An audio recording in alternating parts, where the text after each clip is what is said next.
Bonjour, aujourd'hui je vous présente l'application de visioconférence Zoom qui est beaucoup mis de l'avant ces temps-ci par la commission scolaire étant donné qu'elle est super conviviale, beaucoup de fonctions et facile à utiliser. Les concurrents de Zoom sont Google Meet, Microsoft Teams, il y a aussi VIA. Donc, première des choses, les questions d'usage, parce qu'on a beaucoup entendu parler de sécurité et de confidentialité avec Zoom. Première des choses, au niveau de la sécurité, il y avait deux problèmes majeurs. Il y avait ce qu'on appelle le Zoom bombing et aussi il y avait des brèches de sécurité. Au niveau du Zoom bombing, ce qui se passait, c'est que des personnes mal intentionnées trouvaient de façon aléatoire le code d'entrée de la réunion Zoom. Ils s'y invitaient et foutaient le trouble. À ce moment-là, ce qui a été fait, et Zoom et la commission scolaire ont bloqué les paramètres, ce qui implique que maintenant, il faut obligatoirement avoir un mot de passe pour se connecter à une réunion Zoom et ça devient pratiquement impossible de faire du Zoom bombing. La deuxième des choses, c'est qu'il y avait une brèche à l'intérieur du clavardage de l'application qui permettait d'ouvrir des documents à partir et des adresses URL à partir du clavardage. Et ces options-là ont été bloquées. Donc, l'application devient franchement beaucoup plus sécuritaire. En plus, l'application est sous haute surveillance étant donné les problèmes qu'il y a eu dernièrement et elle sera de plus en plus sécuritaire au cours des prochaines semaines. L'autre questionnement était au niveau de la confidentialité des données. C'est certain qu'au niveau de la confidentialité, on préfère utiliser des applications dont les serveurs sont au Canada. Donc, les données ne sont pas stockées à l'extérieur du pays. Et bien entendu, idéalement, on utiliserait des applications qui sont payantes. Parce que lorsqu'une application est gratuite, ben, le prix que l'on paye, c'est en fait nos données. Donc oui, lorsqu'on utilise Zoom, il collecte des données sur nous. Au niveau de la confidentialité, c'est pas idéal. Cependant, d'autres applications qu'on utilise ne sont pas mieux. Vous utilisez Facebook, au niveau de la confidentialité, toutes vos données sont stockées sur des serveurs à l'extérieur du pays. Même chose lorsque vous utilisez, par exemple, donc Facebook, Twitter, toutes les applications Google aussi ont des serveurs à l'extérieur du pays. Donc, c'est jamais idéal.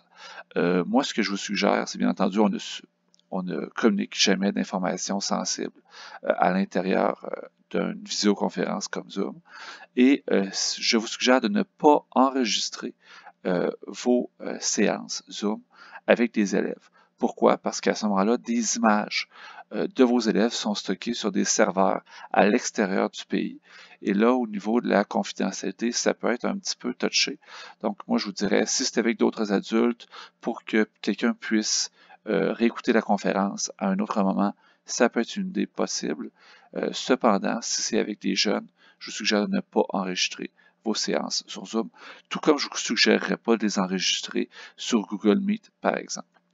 Maintenant, pour la connexion, au niveau de la commission scolaire, il y a eu des blocages qui ont été faits pour vous obliger à avoir certains paramètres et assurer votre sécurité.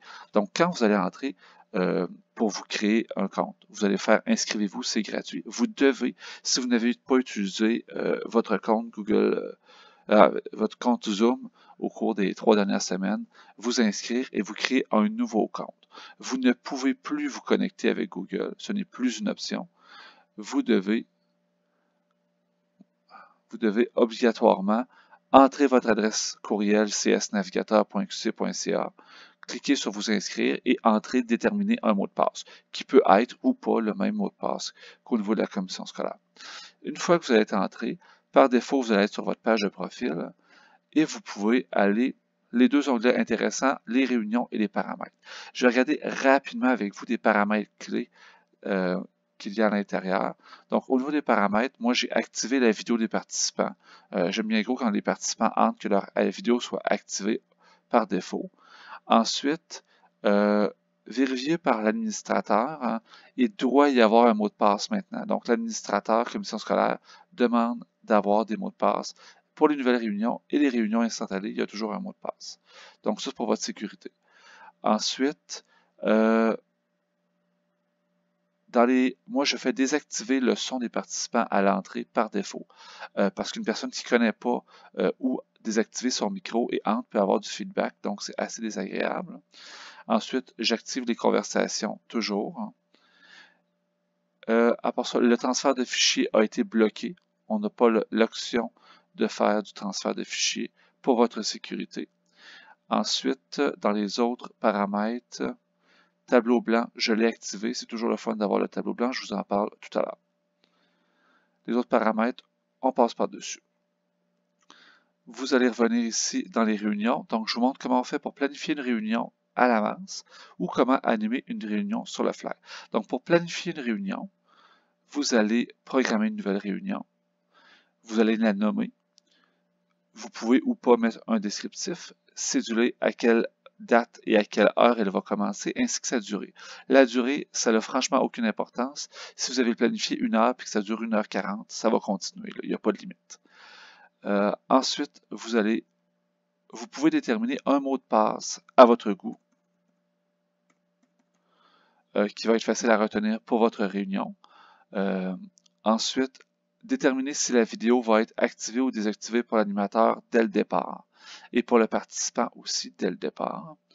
Vous pouvez rejouer sur vos paramètres, dans le fond, tous les paramètres que je vous ai montrés dans l'autre section. Vous enregistrez cette réunion-là et une fois que votre réunion elle est activée, vous pouvez la partager dans Google Agenda, dans Outlook, Yahoo et puis personne qui utilise ça. Et surtout, vous pouvez copier l'invitation. Donc ici, vous allez cliquer sur copier l'invitation et cette partie de texte-là, vous allez simplement avec le bouton ici à le copier. Elle va être dans le presse-papier et aller la coller dans un courriel que vous allez envoyer par exemple par Echo ou par Microsoft Office à tout le monde. Ou par Google Classroom à vos élèves. Ça ici, ça va être une URL qui va être cliquable normalement. Si elle n'est pas cliquable dans votre courriel, vous allez vous placer à la fin de ça ici et vous faites un Enter et là, il va être reconnu comme URL cliquable par les personnes qui vont le recevoir. Là, ici, je vais annuler. Ça, c'est pour comment créer des réunions. Maintenant, si votre réunion qui a été créée, je vais la supprimer, vous voulez en partir une là, sur le fly, donc vous êtes OK, on se rencontre, je vais partir une réunion. Vous pouvez aussi tout de suite animer une réunion avec la vidéo activée. Donc, on clique ici et on se part une réunion.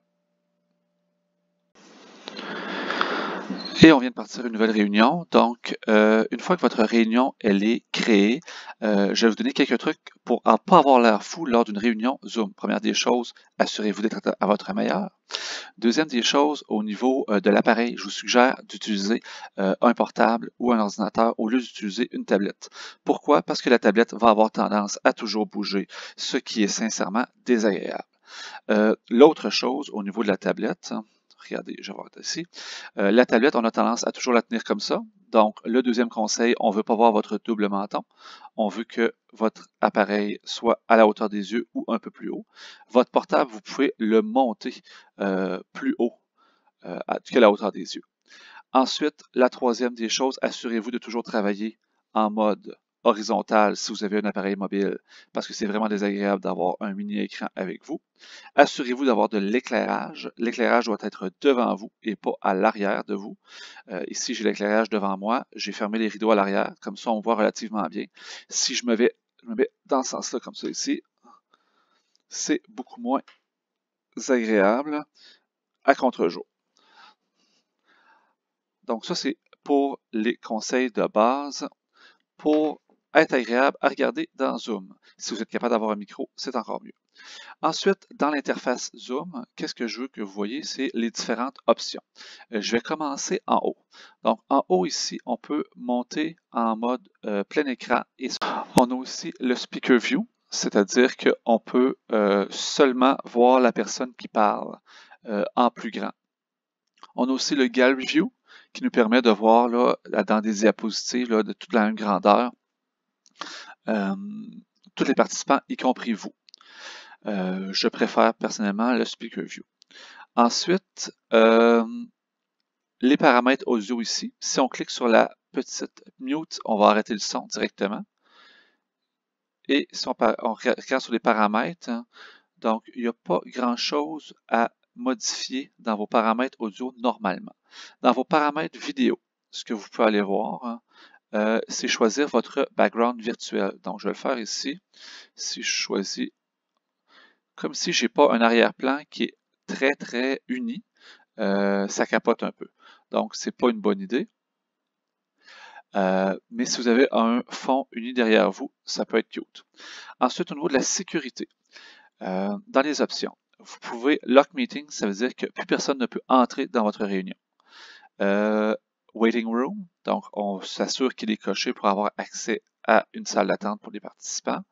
Le Share Screen, est-ce qu'on permet aux participants de montrer leur écran? Ça peut être pratique. Hein? Est-ce que les participants peuvent avoir accès au chat? Hein? Et est-ce qu'on donne accès aux participants à se renommer? Donc, si vous voyez lors d'une présentation que, par exemple, vos étudiants commencent à changer de nom et qu'ils se trouvent bien drôle, on peut décocher ça s'il était coché. On peut aussi sortir un participant qui est dérangeant. Donc, on le sort, puis tout par la suite, on va faire un lock meeting. Donc, plus personne ne peut entrer dans le meeting à ce moment-là. Lorsqu'on gère les participants, donc je viens de cliquer sur Manage Participants. Donc, qu'est-ce que je peux faire ici? Je peux voir les différents participants de ma réunion. Et sur chacun de mes réunions participants, j'ai certaines options. Je peux gérer si les personnes ont du son ou pas de son. Donc, par défaut, tout le monde devrait ne pas avoir de son pour une réunion Zoom et l'activer seulement lorsqu'on en a besoin.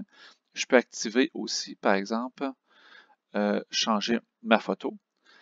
Je peux, sur mon deuxième participant, qui est mon iPad, déterminer un autre host, donc un autre présentateur ou un autre co-host, ce qui est bien pratique. Parce que pour vérifier la salle d'attente virtuelle, répondre aux questions sur le chat, gérer le volume des personnes qui ont un peu plus de difficultés, là, pour les premières réunions, c'est bien pratique d'avoir un co-host, ça peut même être un élève. Renommer quelqu'un qui aurait un nom qui ne serait pas approprié, on le renomme, puis on ne donne pas accès à changer à son nom, et mettre quelqu'un dans la salle d'attente. Donc, si quelqu'un, on le met en punition. Et on peut enlever quelqu'un, donc le sortir directement à partir des participants ici. Je vais décocher. Ensuite, j'ai accès à mon chat, hein, où est-ce qu'on peut se parler ici. Les messages par défaut sont pour tout le monde, mais on peut changer et sélectionner seulement une personne à qui on adresse le message pour faire des discussions privées. Je vais passer par-dessus la fonction Share Screen, je lui reviens. Je vais désactiver le chat. Record pour partir un enregistrement de ma présentation. Breakout Rooms va me permettre de créer des mini-salles dans lesquelles les gens vont pouvoir se parler pour des participations en privé. Ici, j'ai seulement un participant, donc c'est plutôt... mais je pourrais par exemple dire, on est 30, je crée 10 salles qui vont être faites automatiquement, donc 10 salles de 3. Donc ici, ça ne fonctionne pas vraiment, là, mais un nombre de salles qui est logique. Et les réactions. Donc les réactions, vous avez accès à ces deux réactions-là, c'est-à-dire la petite main ici pour applaudir, hein, et le petit pouce en l'air pour « je suis d'accord ». Les utilisateurs ont aussi accès à ces options-là. Et il reste le Share Screen. Si je clique sur les options de Share Screen, hein, dans mes options, c'est seulement un participant à la fois peut partager son écran ou plusieurs participants peuvent partager en même temps leur écran. Il y a d'autres paramètres que vous irez voir. Si je fais un Share Screen, je vais choisir qu'est-ce que je veux partager. Je peux partager mon écran au complet, un tableau blanc ou diverses fenêtres qui sont déjà ouvertes sur mon ordinateur. Donc, pour présenter un document, c'est utile d'utiliser une des fenêtres. Sinon, vous pouvez utiliser ce qu'on appelle le whiteboard et vous allez pouvoir faire Share. Imaginons que vous vouliez partager une vidéo que vous avez par exemple trouvé sur YouTube, faire ça rapidement et l'écouter en même temps que les élèves. N'oubliez pas de cocher que vous voulez partager le son de l'ordinateur et d'optimiser le partage d'écran pour un vidéoclip. Donc, ces deux petites options-là vont faire que la qualité et le rendu vidéo et audio vont être pas mal meilleurs. Si vous cliquez sur le whiteboard, vous allez avoir accès ici à un tableau blanc qui va apparaître. Votre barre d'outils se ramasse dans le haut et vous avez toutes les options de texte, c'est-à-dire que vous pouvez écrire du texte, dessiner, et vos autres utilisateurs vont voir ce que vous faites en temps réel et vont aussi pouvoir participer en temps réel à votre réalisation. Et si je retourne dans mon share screen, ça va être la même chose qui va être là. Donc, ça demeure en arrière-plan. Ça ne s'efface pas tant que je n'ai pas arrêté ma réunion ou que je ne l'ai pas effacé manuellement. Là, ce que je vais faire, c'est que je vais passer les rênes à mon co-utilisateur. Donc, je vais rendre mon coparticipant comme étant animateur